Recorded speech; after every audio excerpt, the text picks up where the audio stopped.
Psychology assessment 16, question 3 of 20. Dopamine is blank.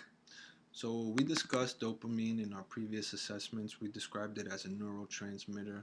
Recall that dopamine is already present within the cerebral cortex. It's already in your brain. All right. So dopamine is a chemical that correlates with the feeling of pleasure. So what happens is that these sites, they release dopamine and then they reabsorb the dopamine. All right. In these sites, when they release the dopamine, the individual experiences this pleasurable feeling. All right, and now then the dopamine is reabsorbed. Okay, withdrawing the pleasurable feeling. Right. So cocaine. What does cocaine do? Well, cocaine blocks the reabsorption of dopamine, so they stay suspended within this pleasurable feeling area that they've been released to. All right, dopamine.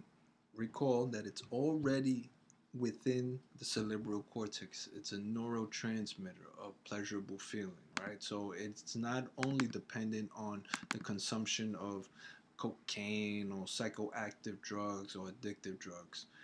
Let me give you another example. Right? Let's say you and your best friend are texting, and your best friend tells you a joke via text message, dopamine, and you laugh.